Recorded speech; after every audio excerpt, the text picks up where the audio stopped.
Hi Peas, today I want to get something off my chest and kind of answer a question I get a lot, and that is why I will not help you convince your parents, your roommates, or anyone else to let you get a pet.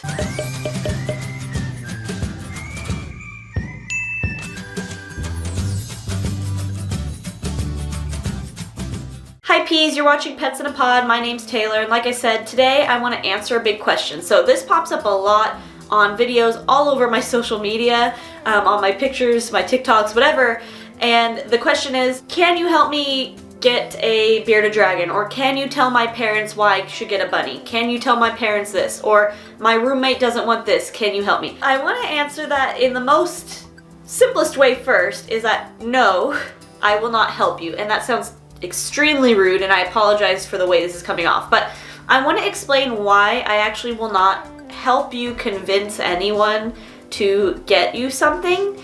And there's a few reasons for this. So I'm going to break this into two categories. One is for my younger viewers who are living with parents still, and it's your parents you're trying to convince. And then a second half for viewers who are older and living with something like a roommate, and your roommate won't let you get an animal. So first with the parents. If you are a younger viewer and you live with your parents, you're like 18 and under, and you want a pet and your parents tell you no. This is why I won't help you. As much as it sucks, you do still live with your parents, and your parents are the ones that set the rules for the house. Generally, your parents are probably paying for everything for you, and you live there rent-free. Not all parents are perfect, like there's other issues there. This is your parents' home, and your parents get to make the rules, no matter kind of unfair they may seem. I'm gonna use a rabbit in this example. If your parents don't want a rabbit, when you convince them to get you one, or you guilt trip them into getting you one, the problem is they'll probably still not want the rabbit once you get it. Very often parents will kind of get broken down and give up, and they will say, fine, I'll get you a rabbit, or you kind of trick them into getting it to you while you're at the store because you say, look how cute and lonely it is, and they get it and they bring it home. The problem with this is, most often, the parent will still not want the rabbit, even when they brought it home, which means they don't want to care for it, they don't want to deal with it, they don't want to smell it, they don't want to see it. And even if you are a good caretaker, you're doing all the care, your bunny will still probably not live its best life, because you really have to compromise. And oftentimes this is shown in, if your parents don't want the rabbit or want to deal with it, you usually will have to keep it in your room in a small cage, because the parents aren't informed and the parents don't want to let it out of a cage, they don't trust the rabbit, and so now your rabbit is actually suffering.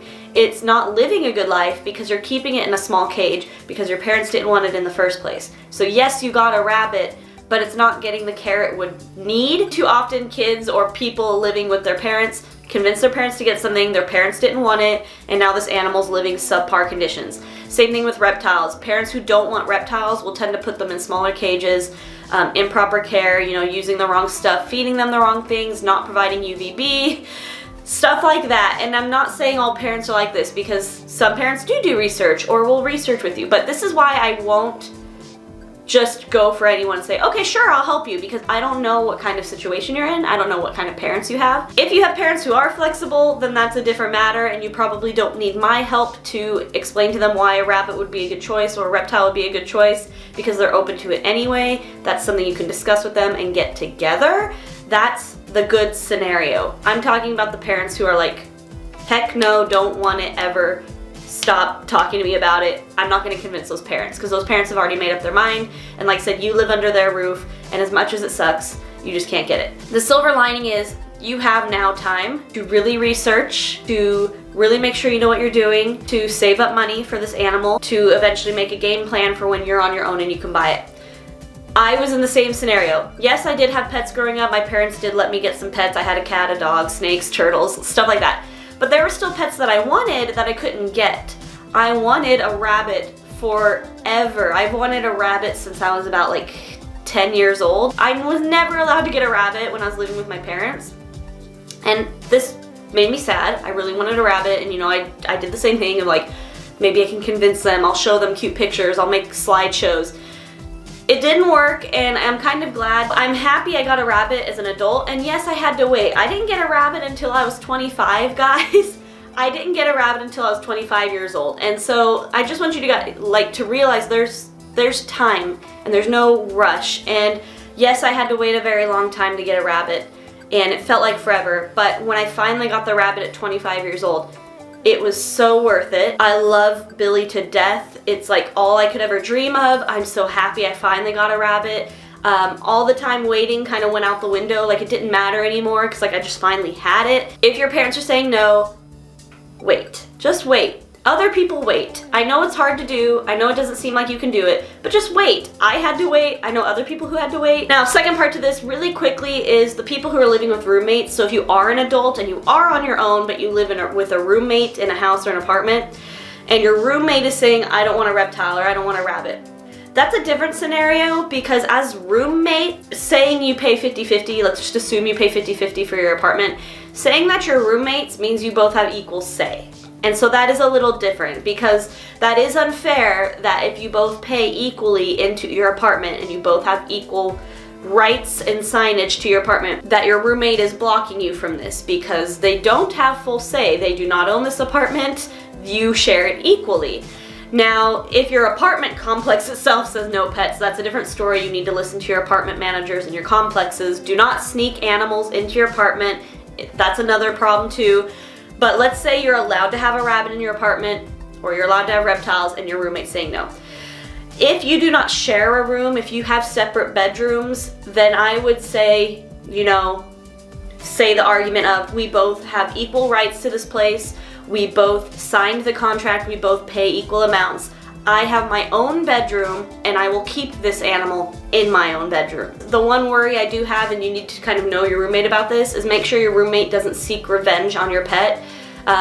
There have been horror stories where people will like poison animals while you're gone or mistreat animals while you're gone because they're frustrated and didn't want you to have it in the first place. And then be respectful.